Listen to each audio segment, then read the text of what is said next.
Padahal kirain kucing loh semangat. Waduh, gini. Kalau menang belagu. Kucing hitam juga kalah, Sunderland kalah. Kameramen Arsenal udah menang di atas. Iya, 3-0. Gua enggak ngeledek MU, Bang. Enggak layak diledek kok, layak diledek. Enggak apa-apa mau diledek juga, ya enggak sih? Ini juga alasan kenapa gua bawa scarf Inggris di sini. Kenapa, Bang? Jangan-jangan keputusan Tuchel nggak ngambil pemain MU tuh bener. Wah, kacau. Maguire mah bagus sekali ya walaupun ada insiden meluk. Iya. Tapi buat menggambarkan pertandingan semalam, gue suka kata-kata De Gea. Apa tuh? It's not how it starts, it's how it ends. Nah, baper.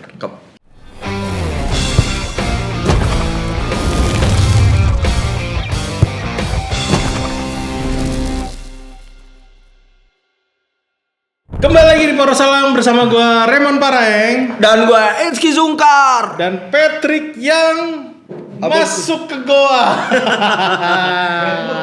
Bad mood kalau kata kameramen Arsenal. Beliau kesal, beliau sudah banyak kesal banget tuh pokoknya ngobrol tuh. Kan dia bilang MU juara. Iya. Baru pertandingan pertama udah posisi degradasi. Baru pertandingan pertama udah bang mana bang? Bang, Rashford mana bang? Iya. Ini kalau ada bang, kau yang ngomong Rashford itu. Nah, itu makanya. Jadi Patrick lagi ada di salah satu goa di bilangan Cibubur sana. Di Goa Jepang. Goa Jepang. Oke, ini menarik. Kalau kita tadi, gua di opening gue bilang gue tertarik dengan kata-kata De Gea. Ingat waktu musim pertama di De Gea di 2011. Iya. 2-3 pertandingan tuh dia habis dihujat, ya kan? Iya benar. Ini salah beli nih, nggak pantas gantiin Van der Sar. Tapi apa yang terjadi? Setelah dari situ dia belajar dan dia bermain bagus sampai ada omongan keluar, bos, lo lupa ya, dia kiper terbaik di Atletico Madrid. Iya, benar. Ya kan? Benar. Iya, kurang lebih sama kayak Manchester. Tapi hebatnya waktu itu kan awal. Sir Alex menciptakan kompetisi. Dia tuh ngomong gak ada kiper utama di Manchester United. Dia ciptain kompetisi bersama Anders Lindegaard. Itu yang memotivasi De Gea untuk menjadi kiper utama. Dan jangan salah, De Gea ini adalah salah satu pemain yang membuat Sir Alex absen nonton pertandingan MU, mendampingi MU hanya untuk mantau David De Gea. Gila. Tapi di zaman-zaman itu pun ini menguatkan statement lu bilang ini kompetisi antara dua kiper yang walaupun kita nggak begitu hype ketika datang Anders Lindegaard. Iya, cuman bener juga. Anders Lindegaard tuh sering diturunin gitu sering, loh. sering. Jadi bukan berarti De Gea istirahat mungkin ya. Jadi karena emang nih kiper utama United waktu itu kiper 1, kiper kedua, bahkan kiper 3 ya bagus gitu loh. Kompetisinya ada dan mereka membuktikan diri. Nah, balik lagi ke pertandingan semalam. Kalau kata Bruno apa? Same mistake. Pemain yang paling sering di highlight malam tadi justru kiper Tielemans yang paling banyak kelihatan bawa bola, paling banyak kelihatan ngalirin bola dengan benar. Ini kan sebenarnya udah salah ya kan. Kalau analisa lu sebelum kita bahas yang paling berat Ki, menurut lu gimana? Ya gue ngelihat Hull City bermain dengan pakemnya. Yang membuat Manchester United kesulitan adalah bagaimana fisikal permainan mereka tuh siap untuk itu. Mereka Hull bermain City-nya. fisik ya. Dari data ternyata 60 kali ya, dari 60 kalau nggak salah. 60 kesempatan mereka duel itu mereka 60 kali Hull City memenangkan duel udara gitu loh. Waduh. Jadi Hull mendominasi ketika duel fisik gitu loh. Nah, ini yang membuat Manchester United ternyata kesulitan ketika fisikal. Dan itu terlihat dari mana Ryan Giggs beberapa kali memberikan umpan ke kotak penalti. Sebentar. Pemain Hull City itu pemain lama, pemain baru. Banyaknya pemain baru. Padahal kalau gue banyak pembelian. Banyak pemain lama di squad. Banyak pemain lama. Pemain barunya? Nobel Mendy. Yang nyetak gol kedua. Iya. Terus kipernya. Kipernya. Terus ada satu Kipernya lagi bagus. Elias Stolt kalau nggak salah sayap kiri. Sayap kiri. Iya, sayap kirinya. Sisanya pemain lama yang Sisanya which is pemain main lama. di championship kemarin. Iya, Oli McBurney itu kan dibeli dari Las Itu Palmas bagus, karena ya. gratis. Iya. Taunya jadi pahlawan. Terus kemudian ada Stur itu yang corner. Dia Steller. pemain lama. Ya, Steller. Steller bagus. pemain lama. Coyle pemain lama, kaptennya bahkan Sami Ajayi, John Egan pemain lama. Bahkan target menurut gue dia masuk di menit-menit akhir bisa menjaga konsistensi itu. Pengalaman. Itu kan pengalaman kan. Pengalaman. Nah kalau ngomongin pengalaman, main Manchester United kurang pengalaman apa gitu loh. Setuju sih. Iya Tapi nggak sih? gua ngelihatnya lebih kayak seperti kata Carrick bilang, kita mencoba sistem baru dan itu nggak gampang. Ya. Tapi balik lagi ya, kita Manchester United, tentu lu nggak bisa lama-lama memberi alasan seperti itu. Dan gua ngelihat di presscon Carrick nggak mencoba memberikan itu sebagai alasan mereka kalah. Ya. Dia tetap optimis ini baru awal dan memang ini tidak berjalan dengan baik lah. Intinya begitu. Tapi dia mencoba melihat sisi positifnya dan itu sama gua ngelihat. Gua nggak khawatir dari kekalahan ini tuh, gua nggak Sama gue khawatir. juga nggak khawatir. Tapi yang gua merasa resah adalah bagaimana Andrea Santos dan Tielemans ini kok nggak Kurang cepat nyetel efektif. ternyata. Iya. Ini yang gue menunggu apa yang terjadi dari perubahan Carrick. Dan yang selain itu yang gue juga jadi ragu-ragu adalah melihat Dorgu yang bagus di preseason. Ternyata main kemarin kurang. Ini kuncinya kalau gue bilang. Pernyataan lu tengah ini belum padu, bener dong. Dorgu yang bagus selama pramusim malah justru nggak kelihatan Dorgu pramusim kemarin. Iya. Nah ini yang gue bilang. Kita disuguhkan 6-7 pertandingan pramusim yang menarik. Yang menurut gue, level Manchester United udah berubah nih. Kita kedatangan pemain baru. Bagaimana bagusnya Andre Santos ngelahirin bola waktu pramusim. Dan lawan-lawan juga bukan lawan-lawan sembarangan. Iya. Ada PSG, ada Atletico Madrid, dan yang which is mereka kebanyakan pemain utama. Iya. Sebelum AC Milan, Leeds United. Leeds. Maksud gue ini adalah permainan Manchester United yang kita tahu di musim kemarin. Selama pramusim tapi gue ngomonginnya. Tapi begitu tadi malam main, ini balik setelan pabrik. Sama gue ngelihat kok pertandingan lambat banget ya. Apa kata lu tadi off kamera? Tidak ada cara untuk mengecewakan. Nggak ada selalu Manchester gini ya. United. Kalau gue bilang Manchester United selalu tidak pernah menemukan cara untuk mengecewakan fansnya. Gila. Jadi memang pas nobar itu optimis semua. Udah optimis. Menang ini mah 3-0 nih. Bisa. Arsenal lewat. Tapi MU menemukan cara. MU menemukan Gak gitu cara. bos. Di prank. Gak tuh. semudah itu Ferguson. Iya. Kata Carrick sama Luar Bruno. biasa. Cuman gini Ki, kalau lu tadi lebih concern ke pemain tengah. Ya. Lo ngelihat pemain tengah ini kurang berjalan. Santos sama Tielemans, gue ngerti terlalu banyak ngelakuin side pass, sideways pass. Itu maksud gua umpan-umpan aman. Umpan kanan kiri, Iya. balik ke belakang. Cuman lu sadar nggak? Itu karena mereka juga buntu. Terlepas dari sebelum gue bahas Santos Tielemans ya. Menarik nih. Gue justru menyalahkan pemain depan. Pemain depan siapa? Ada 4 orang. Bruno salah satunya. Cunha. Terus Mbomo. Sama Dorgu. Dorgu tadi kita udah bahas. Tapi Cunha, Mbomo, Bruno oke lah, baru satu pertandingan dia main. Dua pertandingan di Leeds dia turun sebentar. Bruno. Nah, Bruno di waktu lawan AC Milan terakhir dia full. Gue menyalahkan 4 pemain ini. Bagaimana caranya? Kalau lu nyalain pemain tengah, gue nyalain pemain depan. Gue nggak setuju full kesalahan ada di sisi tengah. Ya. Karena menurut gue, lu dengan cara bermain taktik Carrick yang ngebongkar 3-2-5, ya kan? Dia pakai 3 back, 2 di tengah. Tielemans sama Santos. Sisanya semua di depan. Iya. Tapi kok masih belum bisa. Gue kasih kredit buat Hull City karena mereka bisa mempertahankan sistem low blocknya dengan baik. Iya, bagus banget. Mereka ada 3 lapisan. Lapisan depan diisi dengan 1 pemain. Satu pemain. Ali McBurney ya. Lapisan tengah mereka isi 4 pemain. Iya. Lapisan belakang 5 sama kiper 6. Oke. Ini ada ya bisa bilang 4 sebelum Iya. lo ngadepin kiper Memang, ada 3 memang. lapisan. Harusnya pemain profesional sadar. 4 fase sebenarnya. Iya 4 fase dari striker, tengah, Iya. back, Kiper. 5-4-1 sama kiper. Bagaimana caranya lu ngebongkar bagaimana caranya lu ngebantuin pemain tengah lu buat dapat bola? Ya bergerak, progresif pas. Tapi gue ngeliat kemarin kayak buntu.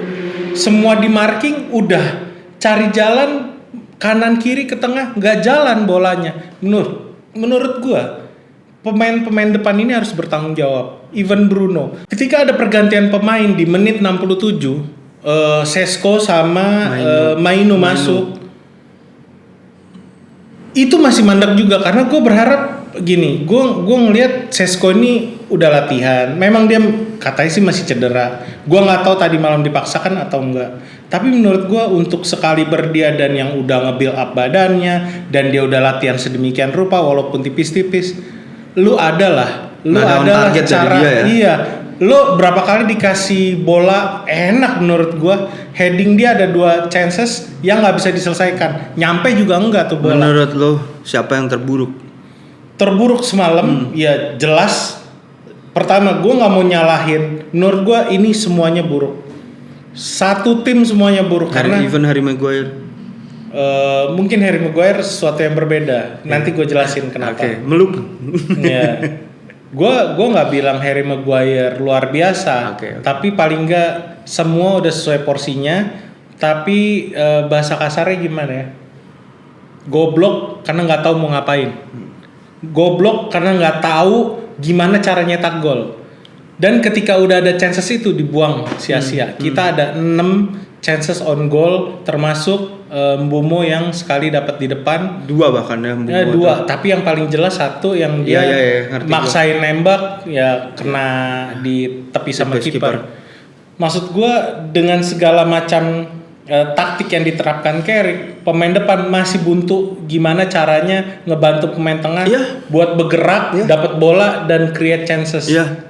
Jadi kalau lo nyalahin Santos sama Tielemans menurut gua ya lo cuma mau cari kambing hitam aja. Gua sampai di situ gue bantah bang. Kenapa gue bantah? Ya. Karena slow start dari kedua pemain ini dan kalau lo lihat ada Tielemans bertabrakan sama Maguire. Betul. Walaupun itu Maguire yang harus Maguire yang dipertanyakan maju ke kan. depan ya. Tapi Tielemans di situ positioningnya sering kali di zona yang sama. Dalam artian yang seharusnya dia bergerak kemana, dia itu masih mencari posisi yang pas buat nerima bola. Posisi yang pas dia bersama Manchester United ini di mana? Dia bukan hanya bertabrakan dengan Maguire, tapi juga di ketika melakukan kombinasi, dia ada lepas dan di akhir fall. Ada, gue lupa di menit berapa itu kejadian Tielemans. Wah ini, mereka belum padu nih. Mereka belum Tielemans belum biasa dan seperti yang udah pernah dibahas di episode Poro sebelumnya, benar memang Tielemans mencoba gaya baru. Jadi yang kita biasa melihat ada Casemiro ini, ada gaya baru yang ditawarkan oleh Tielemans dan Carrick menawarkan sistem baru dan itu diakui oleh dia. Ini sistem baru, kita mencoba untuk nyetel dan ini yang kita tunggu. Seperti apa sih something spesial apa yang lu tawarkan? Yang semalam nggak keluar. Semalam nggak keluar dan gua ngelihat kenapa Mazrui di kanan ternyata di 3. Mazrui ketika bela 3 Mazrui, Maguire sama Luke Shaw. Bukan. Eden Heaven. Shaw tuh naik. Kalau lu pakai yang itu kenapa jadi 3-2-5? Makanya 3, iya. Terus kalau lu pakai simetris itu biasa Dalot sama Shaw naik. Itu biasa simetris itu apakah mereka sama-sama naik di posisi yang sama gitu loh. Nah, ini enggak. Kenapa Mazrui di belakang? Karena si Carrick paham Mazrui ini emang di Maroko pun biasa dengan 3 back itu untuk develop. Bahkan dia main di kiri. Iya, ternyata nggak jalan juga. Kenapa nggak jalan? Oli McBurney menutup pergerakan Andre Santos. Pressingnya bagus. Iya, makanya gue bilang Andre Santos dan Tielemans ini jadi sumber masalah sebenarnya yang tidak terlalu terlihat di babak pertama maupun di babak kedua.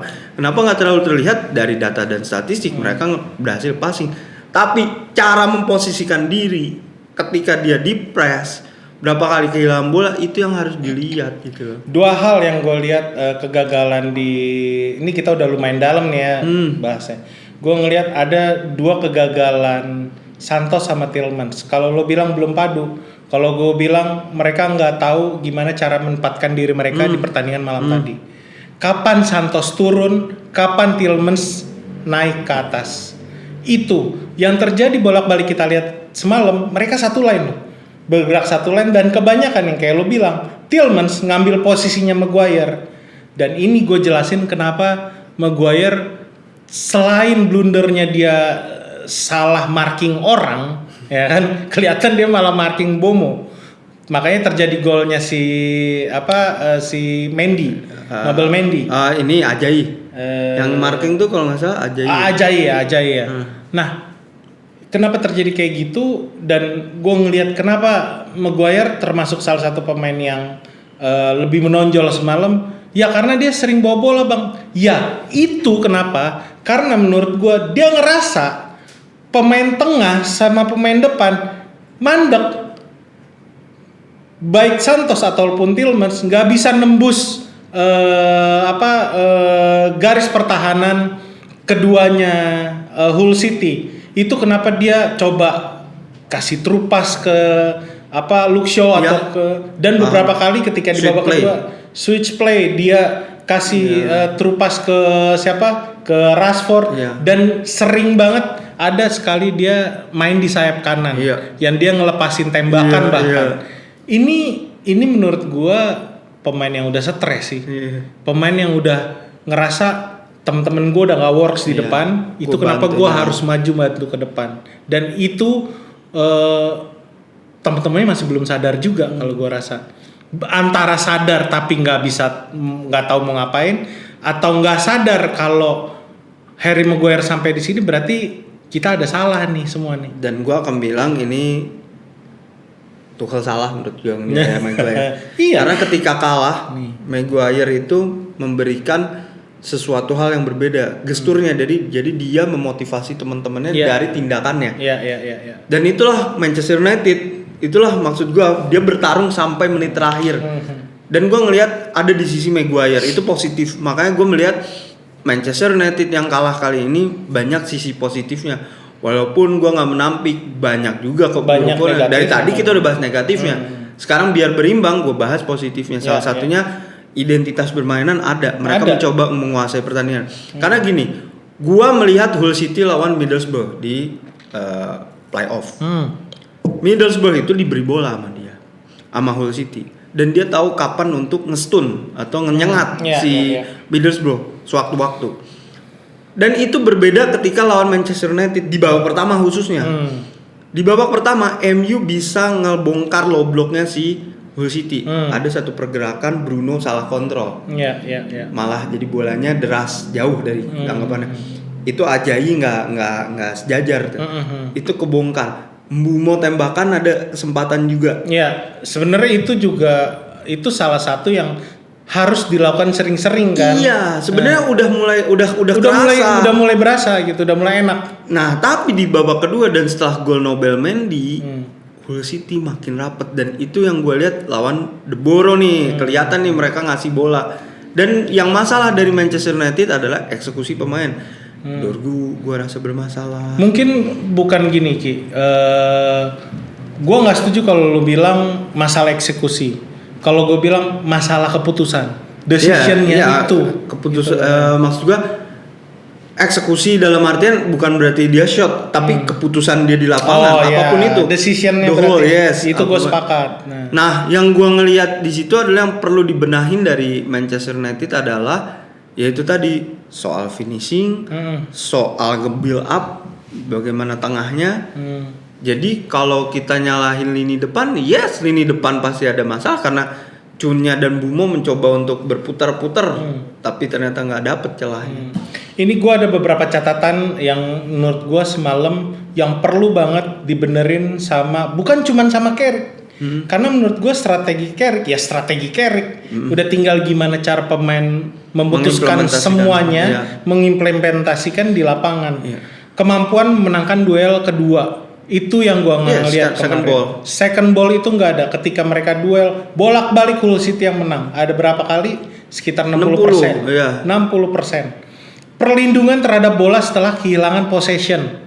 Jadi berapa kali dapat bola possession gampang banget lepas. Itu catatan kedua gua. Kemampuan buat ngentiin transisinya Hull.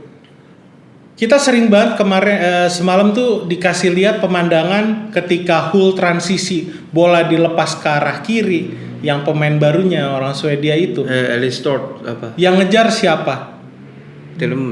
Bumo. Iya betul, bukan Mazraoui kan, Bumo yang ngejar. Gue ngeliat kayak ada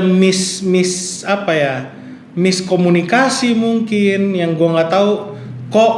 Gampang banget Hull City ya masuk sampai ngelepas umpan ke kotak penalti. Yeah. Walaupun beberapa kali diputus sama Harry Maguire dan itu pun nggak clear menurut gua karena balik lagi ke Hull City. Dan keempat, pemainnya nggak berani ngerebut wilayah. Itu yang tadi gue bilang. Pemain-pemain depan kayak nggak punya keberanian buat lolos dari marking pemain-pemain bertahannya Hull. Dan terakhir kalau menurut gue ketahanan dalam menghadapi kontak fisik. Ya kan? Physical battle itu yang menurut gue terakhir gue ngelihat MU menang physical battle ya pas zaman Casemiro musim lalu. Gini gue meng-highlight kata-kata physical battle ya. Kenapa gue bilang itu jadi poin utama? Karena tadi ada data yang gue baca juga 60 kali Hull tuh menang duel gitu loh. Dan Manchester United seperti tidak siap ketika duel-duel udara dan McBurney berapa kali gitu loh. Dan kalau lu tanya siapa man of the match-nya, gue merasa bukan kiper tapi McBurney. Karena McBurney bagus dalam bertahan maupun menyerang. Ada di depan maupun di belakang. Dan uniknya pemain ini dibeli dengan gratis ketika Hull City bingung mau beli siapa ya, nggak punya duit dia. Akhirnya belilah Oli McBurney. Dan McBurney ini semalam menunjukkan bagaimana dia nge-pressing Andre Santos saat build up. Kalau di The Athletic bilang McBurney tuh ngantongin si Andre Santos katanya. Setuju itu. Nah, gue juga setuju karena gue kan ketika nomor gue bilang McBurney nih man of the match nih. Selain dia selalu menang duel sundulan yang gue highlight, dia bisa nyari wilayahnya dia sendiri. Aiden Heaven sih gue rasa jadi problem besar ya ketika duel udara. Memang secara fisik McBurney ternyata luar biasa strong enough. Nah, Hull City adalah tim yang terbiasa bermain dengan umpan-umpan panjang. Bermain dengan gaya kick and rush lah istilahnya. Di Championship kan emang physical battle gitu. Nah, Manchester United justru kalah dan tereksploitasi dengan cara seperti itu. Ini kan artinya PR besar nih. Semua yang yang tadi gue sebutin yang benar-benar harus diatasi segera. Ini siapa yang bertugas untuk jaga pemain depan lawan. Itu udah harus ada karena kemarin beberapa kali justru gol kedua Hull City gue ngelihat Luke Shaw hilang, nggak ada yang jagain Nobel Mendy sama sekali. Enak banget. Ini kan masalah siapa pemain yang ngejagain striker, siapa pemain yang ngejaga siapa pemain yang ngejaga pemain yang bebas di kotak penalti. Itu kan gue mau kepeluk sama Maguire kan. Terus siapa yang bisa nutup counter yang gue nggak ngelihat juga sebenarnya. Destroyer. Betul. Terus terakhir siapa yang bertugas ketika dapat bola counter press. Iya. Yang berulang kali kita lihat kemarin justru bola sampai ke Luke Shaw, bolanya jadi lambat setengah mampus. Karena satu waktu di depan masih ada Dorgu lambat naik ke atas. Ketika diganti Rashford, bola ke Rashford, bola ditutup. Pemain langsung bengong semuanya, nggak tahu mau ngapain nih bola, mau diapain. Dibalikin lagi ke tengah, pas udah ada Maino juga udah bingung. Bruno turun ke bawah, nggak bisa ngalirin bola ke depan. Ya menurut gue itu juga udah jadi. Tapi gue suka loh ketika ada Rashford dan Shaw itu lumayan tajam di sisi kirinya. Lumayan tajam karena banyak tusukan. Tapi gini, Hull nggak kalah jumlah di kotak penalti. Hull nambahin jumlah pemain, makanya lo tadi bilang gue ngelihat di karena kita ngelempar ke sini selalu ada pemain karena dia nggak ngalahin jumlah di belakang. Itu kunci keberhasilan Hull City. Itu Ki, makanya gue bilang apa yang jadi PR-nya Manchester United, apakah mendatangkan defender midfield? Dan menurut gue enggak, ternyata sekarang Bukan masalah di defender midfielder kita. Kita sebenarnya bisa bermain bagus kalau kita tahu apa yang mesti dilakukan di depan. Ya kan? Ini semua bola kemarin sideways pass terus balik ke belakang kanan kiri. Nggak ada apa ya kalau orang bilang, lu kalau pacaran hubungannya horizontal terus ya bakalan biasa. Lu mesti ada vertikal ya sekali-sekali. Ya Betul. kan, lu ciuman kayak di bioskop atau ngapain kan gitu. Maksud gue itu yang nggak dilakukan sama Manchester United. Intinya sih gue nggak akan bilang bahasa amannya udah kita butuh waktu. Bukan masalah waktu, tapi ini masalah bagaimana pemain mengerti apa yang dibuat oleh Carrick ini. Dan gue minta nih, Carrick juga paham apa yang mesti dilakukan kalau ini buntu, kalau sistem ini nggak berjalan. Karena ekspektasi kita sebagai fans adalah lu do something yang berbeda dari pelatih-pelatih sebelumnya, konsisten di liga, itu yang kita minta. Yang kayak gue bilang tadi, kalau lu emang nggak bisa mutus line breaking pass, ada beberapa layer lah ada bener, beberapa layer. Kalau lo nggak bisa, ya lo kreatif. Lo kan dibayar mahal buat itu gitu loh. Maksud gue, kalau memang lo dijaga, temen lo ngeliat pemain temen lo dijaga, lo cari ruang kosong, sesimpel itu kan. Dan itu yang kita nggak ngeliat semalam. Pemain kayak bingung. Mungkin kalau lebih tepatnya gue bilang ini vibes-nya masih vibes pramusim. Jadi kayak santai kayaknya dengan apa yang kita lakukan, taktiknya udah bener, kita bisa menang kok. Ternyata enggak. 5 orang di depan enggak menyelesaikan apa-apa gitu loh. Kalau lo bilang tunggu bang datang Baleba, kalau mainnya kayak begini, menurut gue malah tambah parah. Mau siapapun sih. Jadi solusinya adalah yang dibahas kemarin. Carrick udah meningkatkan kualitas pemain. Oke, ternyata Dorgu di precision bener naik, tapi kok di liga dia main begitu. Ini yang harus jadi pertanyaan dan jadi bahan evaluasi buat Michael Carrick. Dan satu lagi ya, kehilangan Amat juga ya kita ya. Nggak ada orang yang punya kecepatan buat ngebongkar. Gua rasa kalau ada Amat, Dorgu nggak main. Gua rasa pasti. Nah ini yang gua harapin adalah bagaimana Carrick bisa mengoptimize tim tanpa harus beli mulu pemain. Pemain yang ada harus bisa tune in. Tune-nya juga nggak kelihatan semalam. Sorry itu sih. Bruno juga nggak terlalu menonjol. Bruno tuh masih ke bawah hype Piala Dunia. Mainnya jelek banget. Makanya gua berharap gak melulu beli pemain solusinya. Pemain yang ada lu harus tingkatin. Itu PR Carrick. Mungkin kalau misalnya orang banyak bilang, oh penyelesaian masalahnya beli back kiri. Oke. Katakanlah puji Tuhan kita dapat Lewis Hall. Gue setuju yang lo bilang Luke Shaw sama Rashford aja bisa nusuk tajam sampai ke depan dan menciptakan berapa peluang. Lo bayangin kalau itu Lewis Hall sama Rashford. Gue pernah bahas di episode lalu ketika lawan AC Milan, Rashford kayak nggak punya tandem karena Luke Shaw terlalu lambat.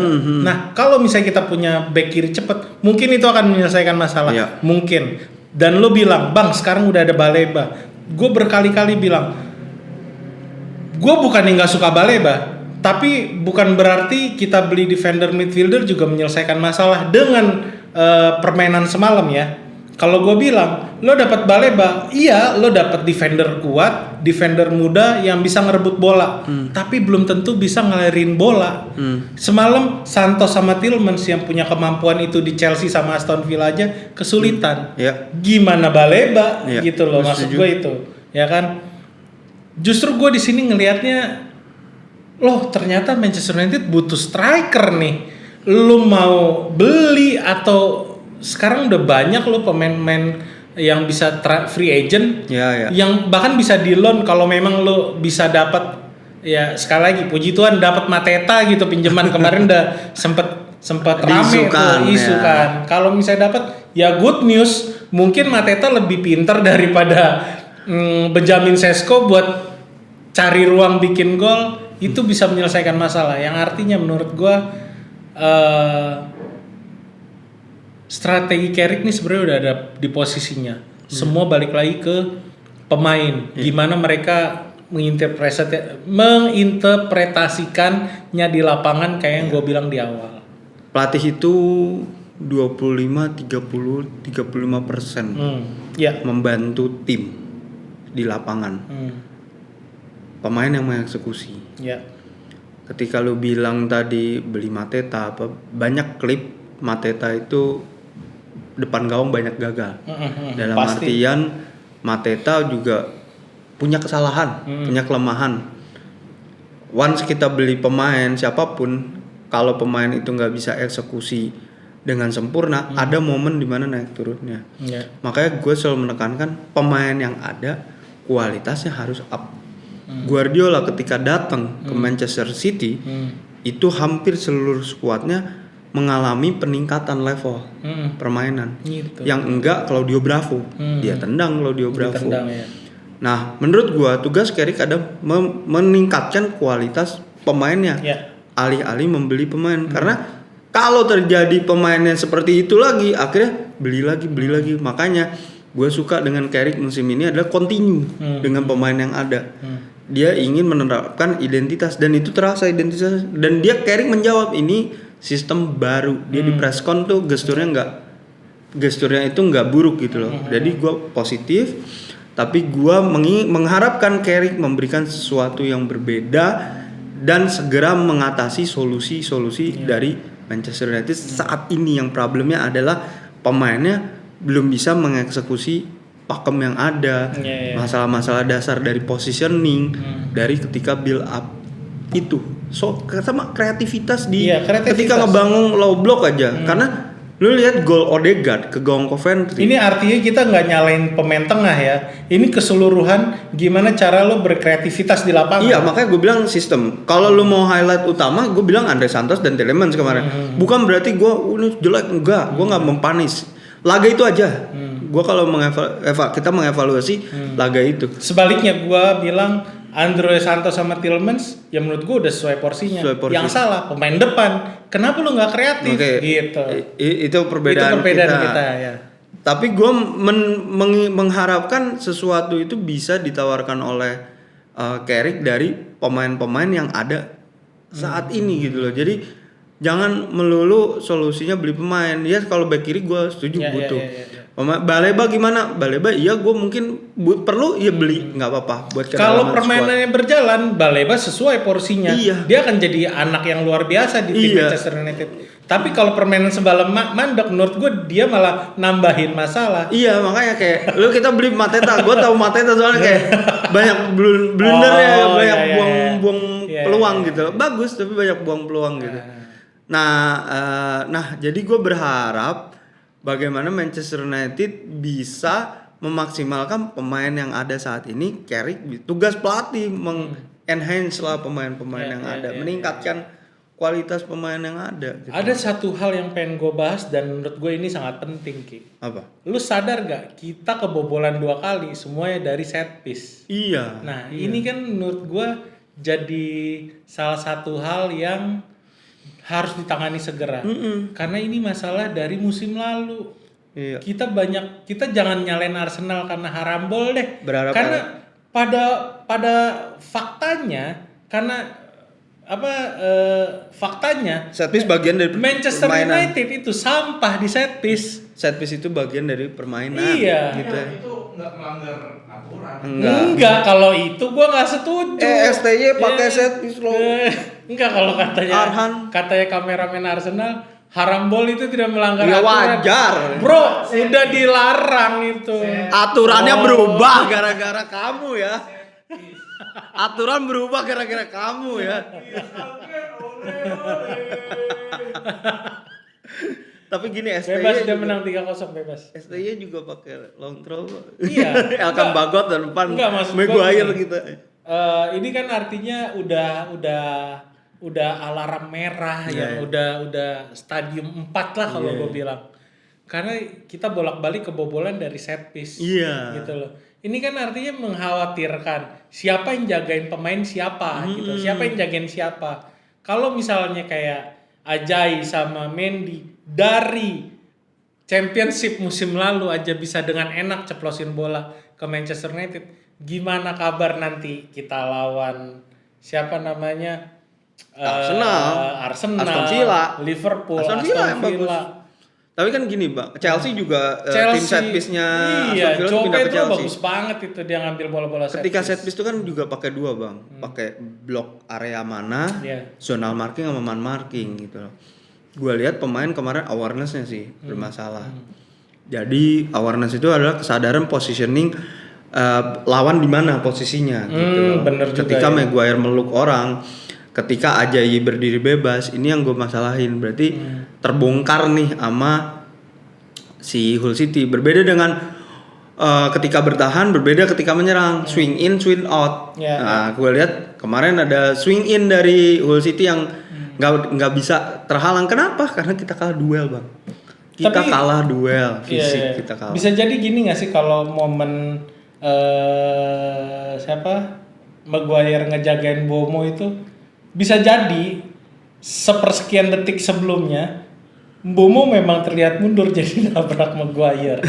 Jadi kelihatannya kayak Maguire yang ngejagain salah marking lagi gitu loh. Cuman menurut gua poin lo bagus, awareness. Itu yang penting karena menurut gua set piece adalah waktu di mana pemain harus berkonsentrasi penuh ya kan. Maksud gua ketika lo ada set piece ya lo jangan mikirin kontrakan, lo jangan mikirin apa-apa lah. Lo mikirin gimana caranya bola supaya nggak gol. Siapa yang lolos itu yang lo kejar. Nah kemarin kan kita ngelihat Luke Shaw hilang, tiba-tiba Mbumo ngejagain siapa, Maguire miss marking. Jadi ini bukan semalam doang kita ngelihat kan sebenarnya udah dari musim lalu kita ngelihat ini. Dan ini apakah carry-nya atau pemain yang nggak bisa bener, ini kan harus dilatih. Karena kan? gue ada contoh unik ya. Iya. Gue ngelatih. Iya. Gue bikin sistem. Pakem itu terlihat berjalan bang.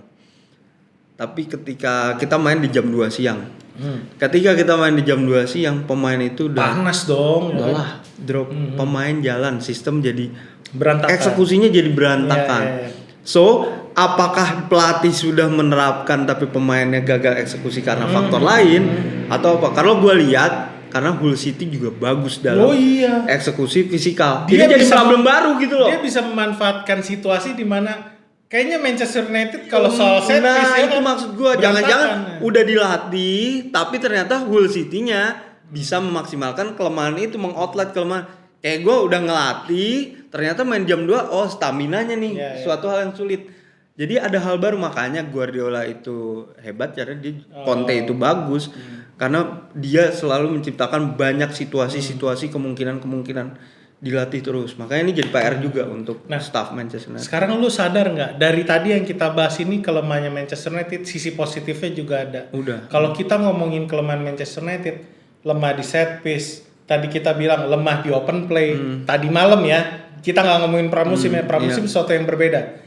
Terus kita lemah di kok gue mau ngomong kontrasepsi ya. Kita lemah di seperti menangis menjerit. Kita lemah di konsentrasi, bukan kontrasepsi. Kita lemah di konsentrasi dan kita lemah di kreativitas. Nah, ini kan semuanya jadi domino efek. Ini bikin open play-nya MU juga collapse jatuhnya kan. Nah, gimana caranya? Ya, itu sebenarnya gue nggak bisa jawab juga. Gue cuma bisa pelatih yang bisa jawab. Pelatih yang bisa jawab. Kita Jadi kan makanya kemarin gue seneng tanggapannya Carrick ya. Dia menerima kekalahan. Gue suka dan tanggapannya. Instead of dia bilang, oke, kita akan ngelatih lagi, tapi dia jelasin alasannya dan dia menerima kekalahan. Make sense maksudnya. Itu bagus menurut gue, dan yang gue nggak khawatir bang. Gue nggak tahu. Gue udah ngomong ini berapa kali. Ini baru satu pertandingan. Gitu. Masih ada 37 lagi. Iya. 37 lagi kita stres. 37 pertandingan. Kalau kata Bang Robi, oke, musim udah berakhir. Thank you semua. Itu sih. Jadi ya kalau gue bilang kalau lo ngarepin tunggu ada Baleba main, tunggu MU dapat left back datang, tunggu siapa lagi yang mau datang. Menurut gua bukan itu jawabannya.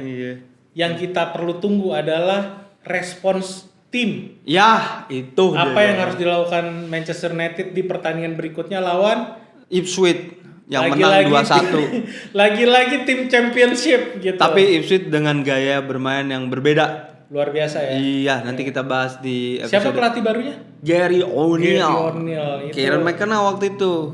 Kieran McKenna yang ngangkat nih tim. Ini kan udah Gary O'Neill, tapi sistemnya sistem Kieran McKenna ini. Masih bahkan pemain-pemainnya banyak pemain-pemain Kieran McKenna dan Ipswich itu rekor transfer mereka musim ini. Jadi nomor 2 paling banyak ngeluarin duit. Iya.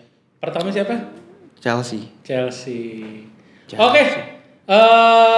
Kita udah selesai bahas yang semalam. Mungkin next ini lagi-lagi pertandingan kedua Manchester United lawan tim championship yang kita tahu sama-sama yang namanya tim promosi di game-game awal itu luar biasa. Jadi anggapannya menurut gua game kedua ini masih big match. Iya kan? Kata kameramen Arsenal, gua ngalahin juara tim promosi. Wih, promosi yang kalah cuma 1. Bebas kalau menang. Tapi Arsenal Coventry main di mana? Di Emirates. Oh ya udah, mereka kan iya. Pressure beda. Oh iya, orang duanya kandang. Jadi Kita lihat aja nih lawan Ipswich, MU ngebantai atau kena bantai. anjay. Oke, kalau lu sekali lagi terakhir sebelum lu ngomongin Manchester United, mendingan lu ngomongin Tottenham Hotspur deh ya. Lu makan tuh Tonali, lu makan tuh Fernandes. Ya. Oke, itu aja dari kita. Iya. Oke, komen di bawah Komen menurut di bawah kalian gimana seperti apa? pendapat kalian dan jangan lupa like and subscribe. Yes. Sekali lagi kita ini lagi ada di studio Garat 168 di Jalan Adi Aksaraya, Lebak Bulus. Nanti minggu depan minggu depan kita tetap akan adakan nonton bareng hari Minggu ya. Hari Minggu mana? Hari Minggu lawan Ipswich. juaranya championship. Peringkat 2 dia. Kok peringkat 2 Coventry juara semua udah dikalahin Coventry. Gila. Oke, itu aja dari kita. Gua Raymond Dan gue Eski Sungkar. di belakang ada kameramen Arsenal Dan kita Poros Halal. dan kita Poros Alam. Set piece again, ole.